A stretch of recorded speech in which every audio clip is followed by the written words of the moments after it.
हिजोको यो गरे त कसैलाई कन्फ्युजन छैन नि हैन हिजो किन गरेछ हामीले नर्मली एनआईभी निकाल्न त्यो फर्मुलाहरु चाहिँ सम्झिनु होला अलिअलि यति हो हैन क्लोज ओपन इन फन्डको पनि गरे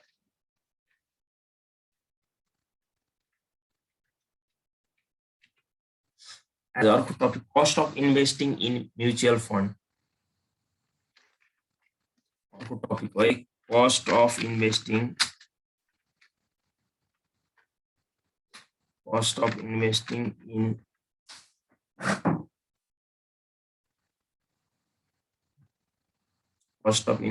in mutual fund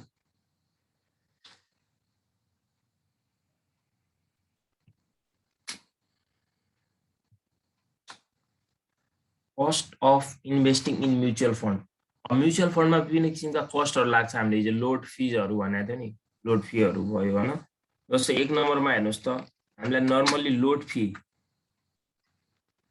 load fees मात्र भन्यो भने यसलाई अर्को नाम के भन्छ भने front and load fee yeah front and load fee मात्र भन्नु र फ्रन्ट एन्ड लोड फीज भन्नु एउटै कुरा है बुझ्नु भएको छ अब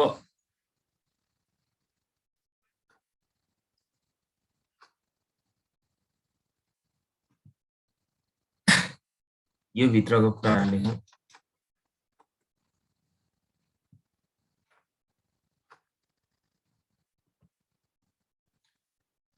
load fees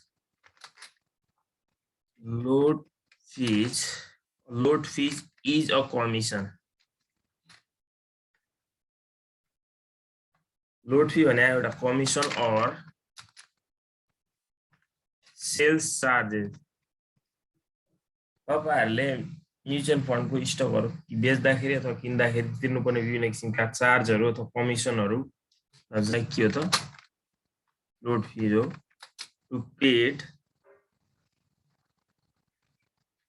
to be paid at the time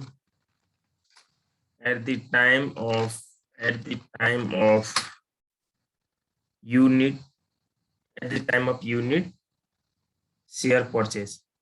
A load fee is a commission or sales charge to be paid at the time of unit share purchase.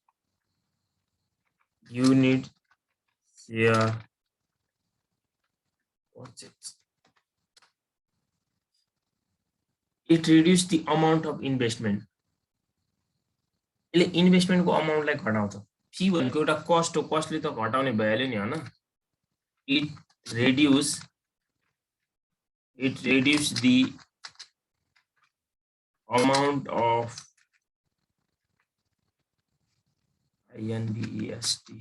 investment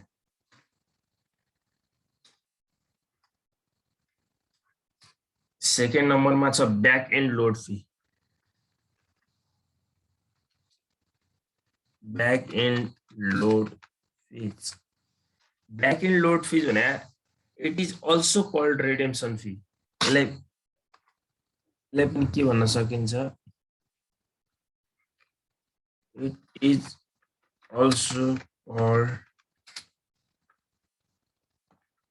redemption fee or exit fee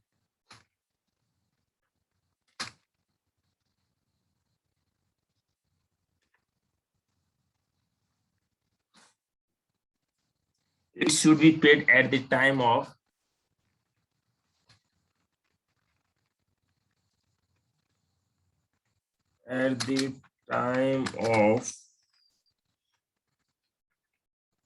sold the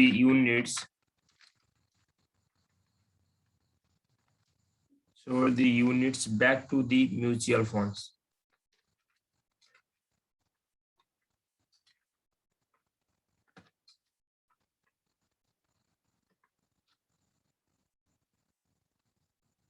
It reduces the receivable amount. हामीले पाउनु पर्ने अमाउन्टलाई घटाउँ it reduce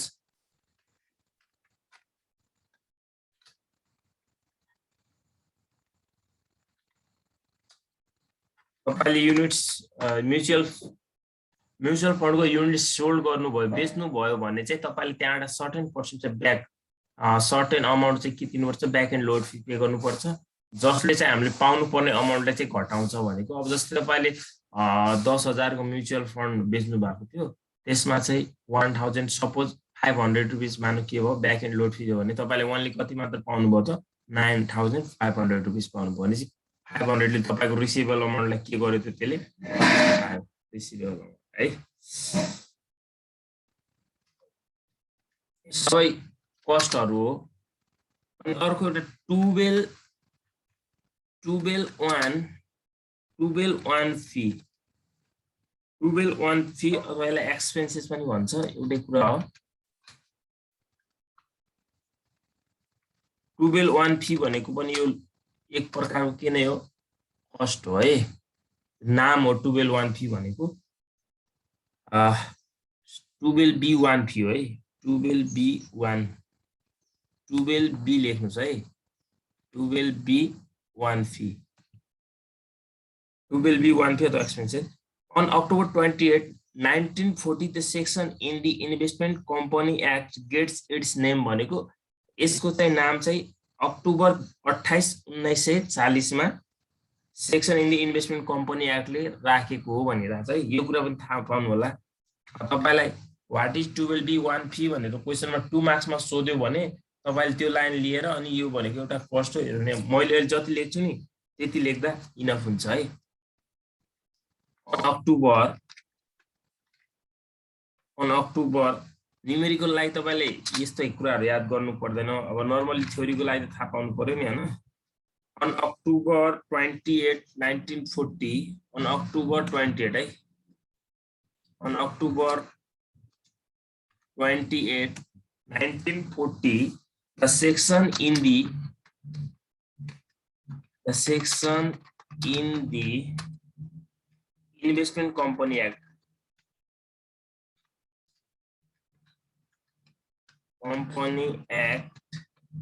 Investment Company Act gets its name 28 October 1940 मा चाहिँ section on the investment company ले के गरेको 12B1 fee भन्ने यो खर्च एक्सपेन्सेस को नेम राखेको भने है gets its name it is an annual promotional marketing it is an annual promotional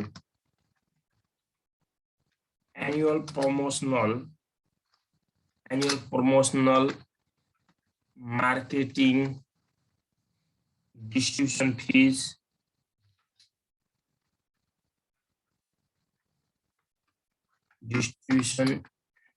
is on a mutual fund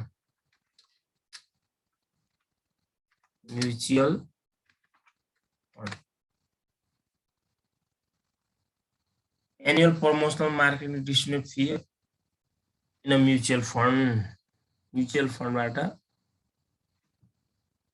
marketing promotional खर्चहरु पनि के गरेर हुन्छ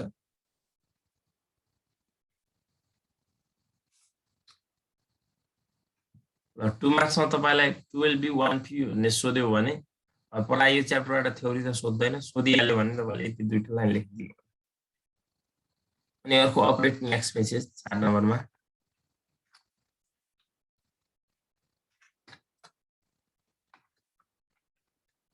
operating expenses भने के लेखिराख्नु पर्दैन जस्तो लाग्छ त्यो पनि लेख्नुस्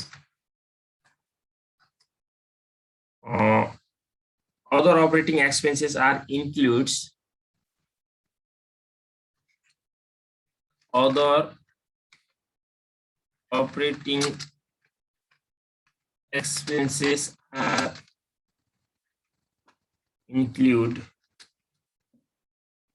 other operating expenses are includes costs such as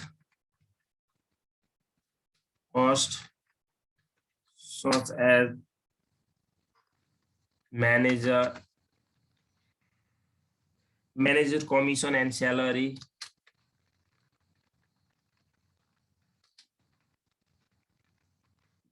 manager commission and salary, auditor fee, miscellaneous expenses, auditor fees,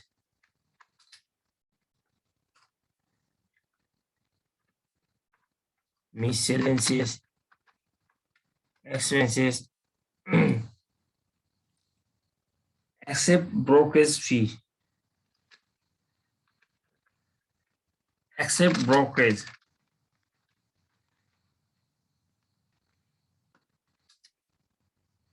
UDITUR.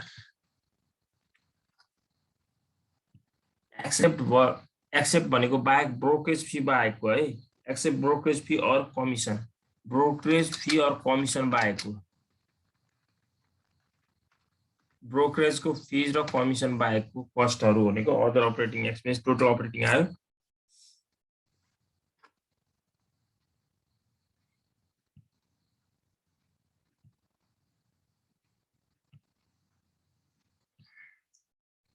It is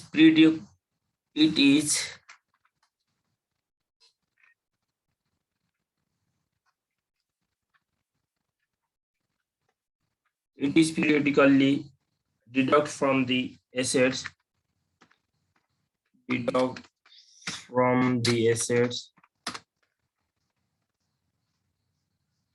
of the fund,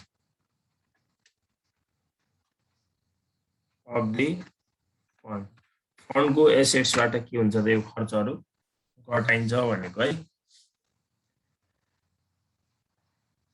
theoretical यसको अलि कन्सेप्ट भयो। Mutual fund performance,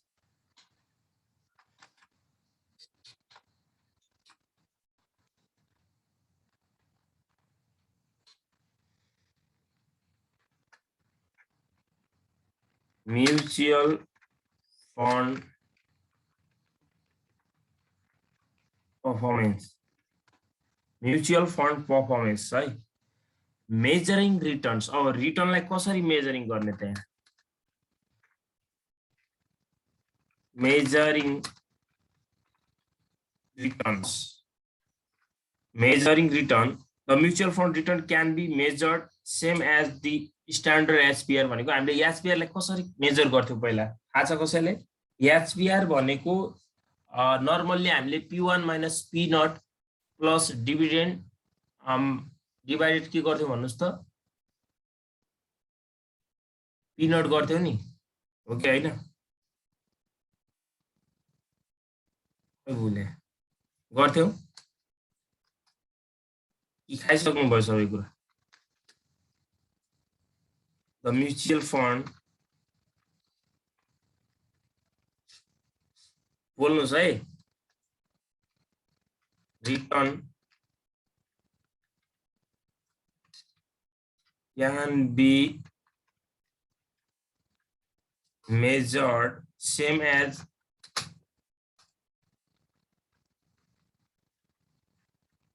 standard HBR formula.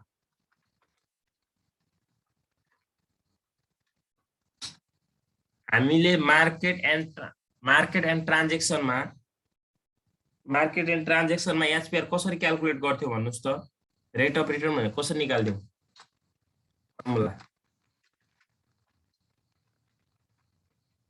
कसरी निकाल्थ्यौ भाइ भन्नुस् त एकजनाले मलाई?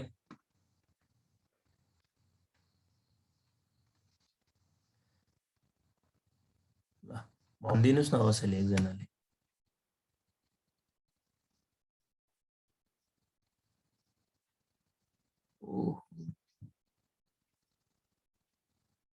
मैले mute त गरे हैन, तर यहाँ कसरी भयो म्युट? सस्पेन्ड पार्टिसिपेट के भन्छ? रिमुभ पार्टिसिपेट शेयर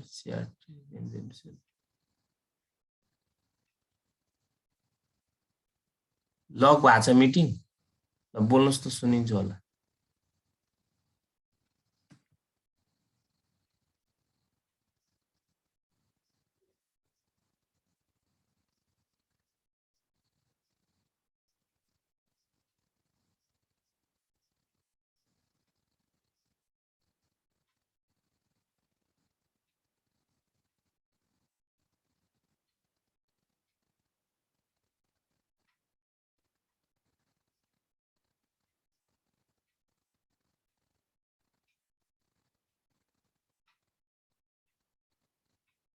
अझ पनि गर्न मिलिरहेन mute, sorry unmute.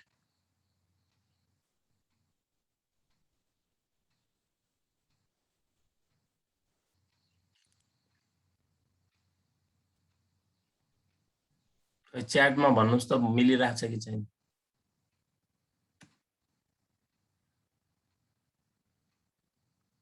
All the participants to chat rename themselves, unmute themselves. अब त मिल्नु पर्ने हो त।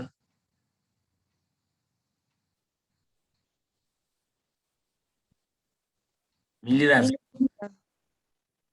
त्यो कसरी भारेछ कि सुरुमा त्यो काम कोही आफै मैले त गरे हैन त्यो थाहा पाएर आफै भएको रहेछ। ल हेर्नुस् त एचपीआर हामीले कसरी निकाल्थ्यौ अरे त्यहाँ पिनट नर्मली तपाईहरुले लङ पोजिसनको फर्मुला हामीले नर्मली त्यो लागु हुने फर्मुला भन्ने के अब त्यहाँ सर्ट र लङ अलि फरक हुन्थ्यो त्यो चाहिँ नभन्ने p1 minus p0 plus dividend divided के गर्थ्यौ भन्नुस् त p0 गर्थ्यौ हो यहाँ पनि सेम नै हो सेम हो तर अब हामीले एनएबी लाई बेस मान्छौं नि त हैन एनएबी लाई base मान्छौं net assets भ्यालुलाई net assets भ्यालुलाई base मान्छौं भने त अब एनएबी राख्नु पर्ने होला नि त हैन बेस एनएबी लाई मान्ने अनि राख्न अरु पाइने भन्ने हुन्छ त हुँदैन एनएबी राख्ने हो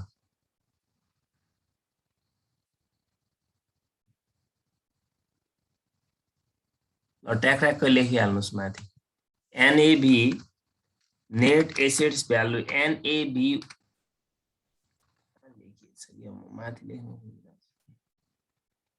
NAB 1 minus NAV 2 sorry NAV not NAV 0 भनेको है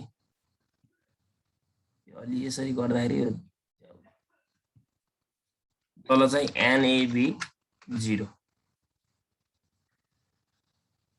अब यहाँ हेर्नुस् त यतिले भयो त यो फर्मुला अब हामीले यो एनएबी यो भनेको जस्तै p1 मान्नुस् हैन अर्को भनेको p0 मान्नुस् अर्को कुरा अब यसमा के आउँछ भन्ने कुरा त्यो पछाडीको त सेम आउने भएले माथि आउने कुराहरु माथि के राख्थ्यौ हामीले पहिला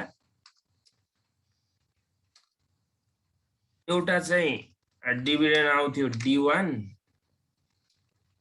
अब यसमा चाहिँ एउटा अर्को पनि हुन्छ क्यापिटल गेन cg1 पनि हुन्छ क्यापिटल गेन भएपछि राख्ने छैन भने त राख्नु परेन छ भने आउने भयो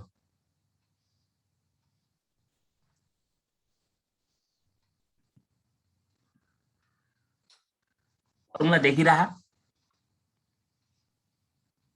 तर अघि अपरेटिङ एक्सपेन्सेस को लास्टमा कुन चाहिँ लेखिदिनु भएको थियो हेर्नै पाएन अपरेटिङ एक्सपेन्सेसमा लास्टमा कुन चाहिँ थियो के एउटा पिरियोडिकली भन्ने it is periodically deduct from the assets of the fund त्यो एसेट्स फन्ड को एसेट्स बाट घटाइन्छ भनेको है it is periodically deduct from the assets fund rate of return निकाल्दाखेरि हेर्नुस् त NAB 1 minus NAB 0 plus dividend plus capital gain divided NAB 0 अब यसमा चाहिँ तपाईहरुले हो यार त्यो सबै थाहा भएको कुरा हो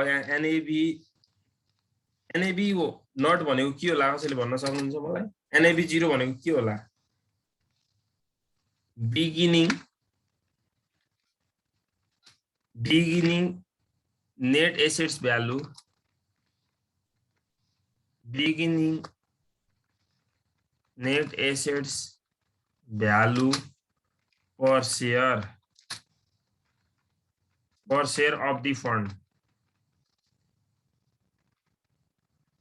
फन्ड को के हो त यो बिगिनिङ हो बिगिनिङ अथवा स्टार्टिङ अथवा करेन्ट भनेर बुझ्दा पनि हुन्छ त्यो करेन्ट इयर को भयो हैन अनि अब यसमा NAV1 भनेको के होला त यो बिगिनिङ हो भनेपछि यो के होला ending net asset value per share of the fund अनि अर्को के छ यहाँ D1 छ D1 भनेको के होला भन्नुस् त मलाई डिभिडेन्ड रिसिभ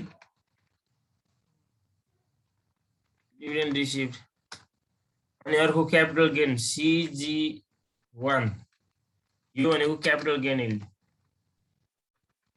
क्यापिटल गेन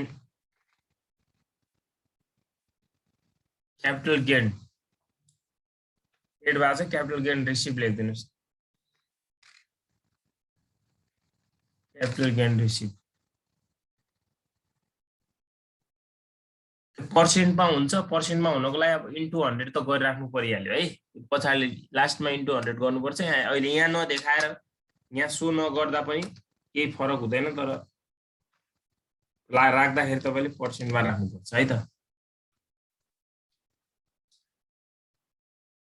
अब तल फेरि नोट लेख्नुस् त आज यही लेखेरै टाइम जाला जस्तो लागिसक्यो नोट लेख्नुस् त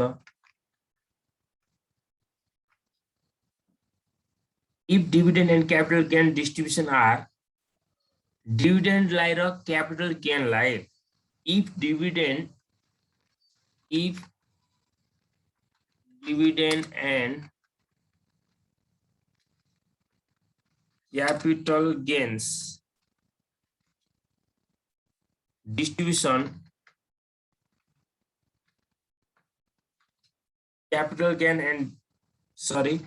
dividend and capital gain distributions are reinvestment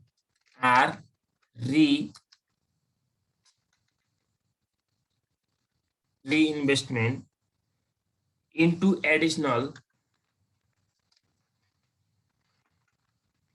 additional shares of fund, then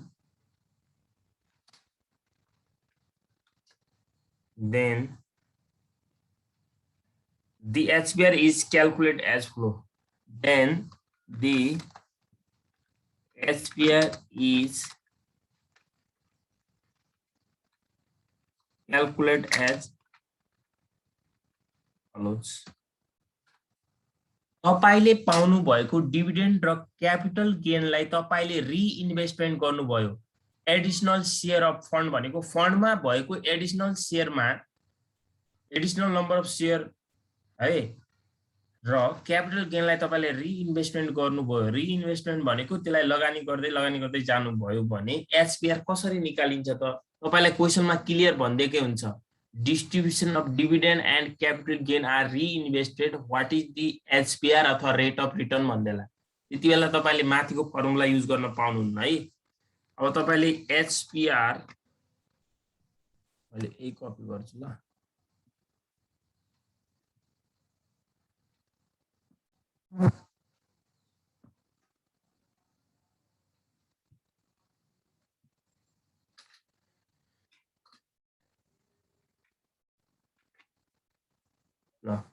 मैले माथिको सेम त्यो कपी किन गरे भने त्यो उसको लागि गरेको है तपाईले फेरि त्यही छाड्नु होला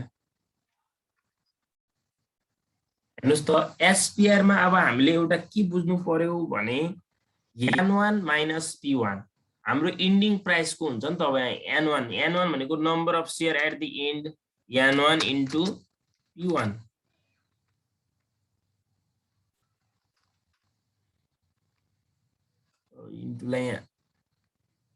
इन्टु यस्तो राखौं बुझ्नुहुन्छ जस्तो राख्दा नि बुझ्नुहुन्छ होला नि हैन n1 इन्टु p1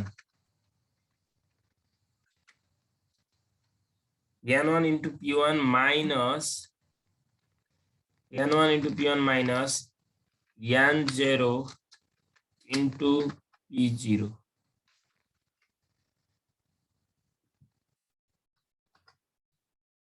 अनि यहाँ पनि n0 इन्टु p0 यति हो n1 माइनस p1 भनेको तपाईको एन्डिङमा कति शेयर भयो त तपाईको एक्जिस्टिङ शेयर एउटा हुन्छ अनि एडिशनल थप भएको भनेको त्यो दुईटालाई जोडेपछि तपाईको लास्टमा हुने टोटल शेयर भयो अनि p0 भनेको बिगिनिङ प्राइस भइहाल्यो हैन अनि n0 भनेको बिगिनिङ सुरुको शेयर कति हो अब तल वेयरमा लेख्नुस् त वेयर एमा पनि इन्टु 100 त हुन्छ नि है, पर्सेन्टेजमा अन्त राख्ने हामीले। वेयर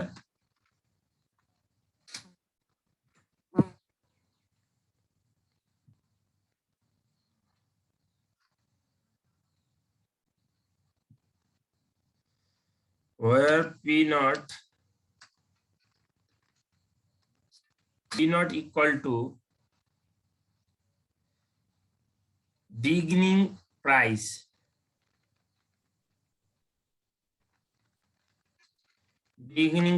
of share सबै परमा हुन्छ है, पर शेयरमा बिगिनिङ प्राइस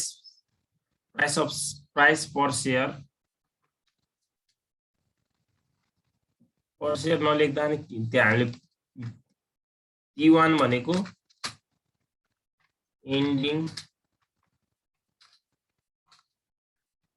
प्राइस पर शेयर अनि N0 भनेको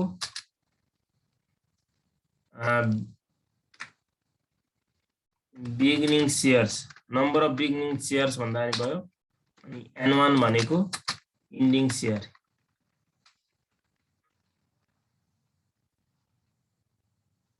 हेर्नुस् त रिइन्भेस्टमेन्ट गर्दाखेरिको फर्मुला चाहिँ यो हुन्छ। कसैलाई यहाँ कन्फ्युजन छ भन्नुस् त, फर्मुलामा के कन्फ्युजन होला?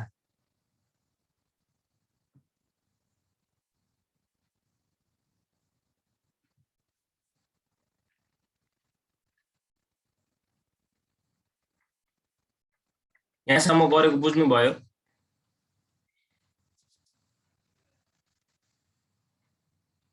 अब एउटा मात्र फर्मुला छ, पोर्टफोलियो टर्नओभर रेशियो। म्याक्सिमम सोध्ने भनेको हामीलाई पोर्टफोलियो टर्नओभर रेशियो पनि सोधिरा हुन्छ।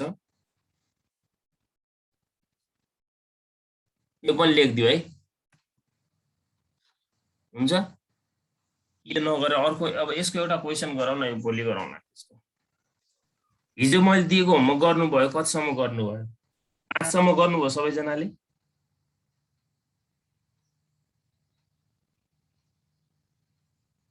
प्रोब्लम 5 सम्म गर्नुभयो?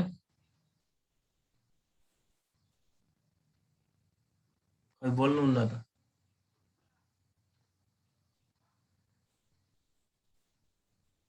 फाइभ सम्म गर्नुभयो सबैले?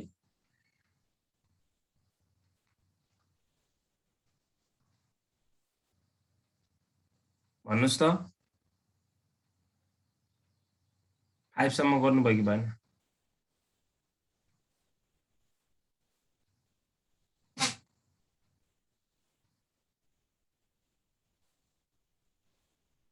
मैले भने सुनिरहनु भए? कतिसम्म गर्नुभयो हिजो प्लिज?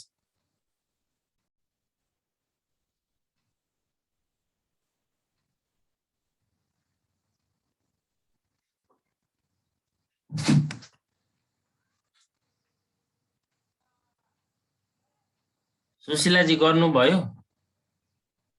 हजुर सर। गर्नुभयो कि भएन? इन्भेस्टमेन्टको त गरेको छैन सर, फाइनेन्सको गरेको भ्याउँदै नभएर।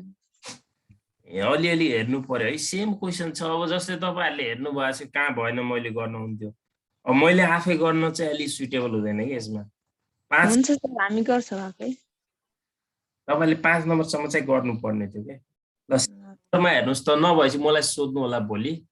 6 नम्बरको हेर्नुहोस् त, आजको अलि पढेको छ हाम्रो। 6 नम्बरमा हेर्नुहोस् त, प्रब्लम नम्बर 6। नगरेको छ भने भनिदिनु पर्यो नि, गरे छैन भनेर है। तपाईँहरूले घाटा नगरेपछि मलाई त हुँदैन। एनएबी नै निकाल्न सोधेको छ। हेर्नुहोस्, suppose a mutual fund has following assets and liabilities भनेको छ। एसेट्स र लायबिलिटिज दियो हैन, एमा अरु त के छैन, हिजैकै कुरा भइसक्यो। एनएबी सोधेको छ। अब हेर्नुहोस् त, यहाँनिर स्टक र बोन्ड दिएको छ हामीलाई हैन। स्टक र बोन्ड दिएको छ भने चाहिँ अब यो पोर्टफोलियोको क्वेशन भइहाल्यो। पोर्टफोलियोको क्वेशन भयो हैन। यहाँ हेर्नुहोस् त, स्टक हामीलाई 1 लाख दिएको छ, बोन्ड्स कति दिएको छ? 2 लाख दिएको छ है। अनि एकाउन्ट्स पेबल भनेको हाम्रो लायबिलिटिज भइहाल्यो। एकाउन्ट्स पेबल भनेको लायबिलिटिज कति दिएको छ हेर्नुहोस् त, 20,000 दिएको छ। नम्बर अफ शेयर आउटस्ट्यान्डिङ कति दिएको छ? 1000 दिएको छ। अब तपाईहरुलाई व्हाट इज द एनएबी सोधेको छ गिभनमा तपाईहरुले अब त्यो जस्ताको तस्तै सारी राख्नु पर्दैन क्या टोटल एसेट्स अथवा टोटल पोर्टफोलियो अफ एसेट्स भन्दा पनि हुन्छ टोटल एसेट्स मात्र लेख्दा पनि हुन्छ टोटल पोर्टफोलियो अफ एसेट्स भन्नु नै एमबीए हो क्या यो दुईवटा स्टक र बोन्डलाई जोड्दिनु पर्यो स्टक प्लस बोन्ड तपाईले यसरी एड गरेर देखाइ नराखेर दुईटै डाइरेक्ट जोड्न मिल्छ स्टक कति छ भ्यालु 1 लाख हो अर्को कति छ 2 लाख कति आयो त हाम्रो एमबीए 3 लाख हो मार्केट भ्यालु अफ एसेट्स अब अर्को हाम्रो अकाउन्ट पेएबल भनेको नि अकाउन्ट पेएबल भन्नु र लायबिलिटीज अथवा यसलाई म्यानेजमेन्ट फी पनि भने हुन्छ कहिले कति दिएको छ यो 20000 हो 20000 हो अनि नम्बर अफ शेयर आउटस्ट्यान्डिङ कति दिएको छ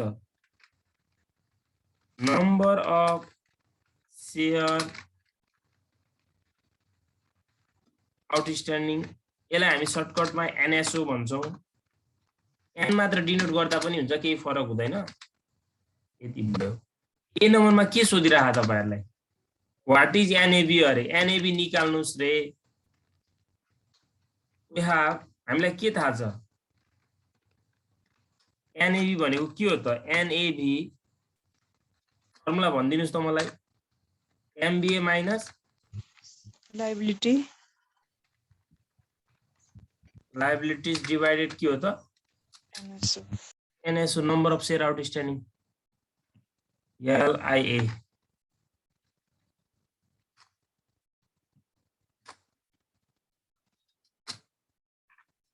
कति छ भ्यालु 3 लाख माइनस 20000 डिवाइडेड 1000 हो कति आयो त त्योबाट 280 लाई यसले भाग गर्नुस् 280 रुपैयाँ हो पर शेयर यो निकालेको त त्यो त हिजोकै कुरा हो नि यो त केही छैन अब बी नम्बरमा पनि मैले लगभग हिजै पढाइसकेको कुरा हो तपाईले गर्नु भएन तर suppose the firm sells another 100 shares अरे यदि फर्मले चाहिँ अर्को 100 वटा शेयर बेच्छ भने it has a 3% load fee अरे 3% लोड मात्र भन्नु र यसलाई फ्रन्ट इन्ड लोड फी भन्नु एउटै कुरा भने हैन मैले लोड फी पर्सेन्टेज कति दियो हामीलाई यसले 3% what is the selling price अरे सेलिङ प्राइस भन्नु र अफरिङ प्राइस भन्नु एउटै हो selling price or offering price एउटै हो यसमा के सोधिरहेछ बी नम्बरमा सरी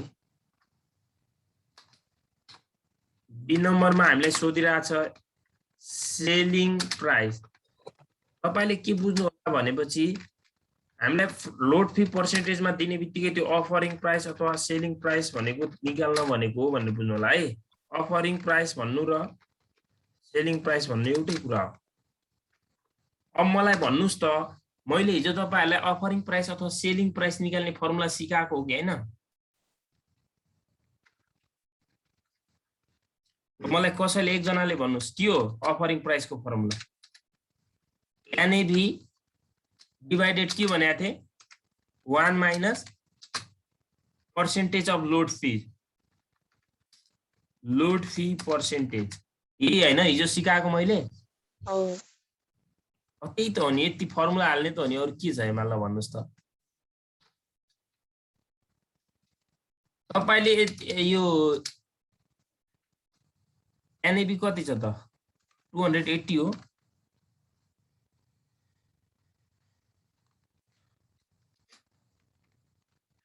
1 माइनस कति छ 3% हो 0.03 हुन्छ गर्दा कति आयो त भन्नुस् त 200 88.6598 हो मैले त्यहीको आन्सर हेरेर भनिदिए त्यही हो किन बढी आयो भन्ने होला हेर्नुस् त एनएबी चाहिँ 280 रुपैयाँ थियो तर अब तपाईले बेच्दाखेरि चाहिँ किन्ने मान्छेले चाहिँ कतिमा किन्ने भयो त्यसलाई 288 उसले लोड फी पर्सेन्टेज चार्ज तिर्यो नि त एक्स्ट्रा चार्ज, त्यही भएर त्यो बढी भएको हो क्या।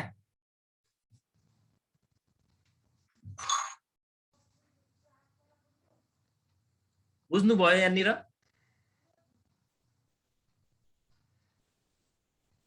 प्लिज तपाईले सक्नुहुन्छ कि गर्न। सेम क्वेसनहरु छ। अर्को यो हेर्नुस् त 7 नम्बरमा पनि लोड र यहाँ एउटा लोड फी सोधिरहेछ, एनएबी निकाल्न सोधिरहेछ, यो पनि गर्न सक्नुहुन्छ। सक्ने जति गर्नुस् है यसको।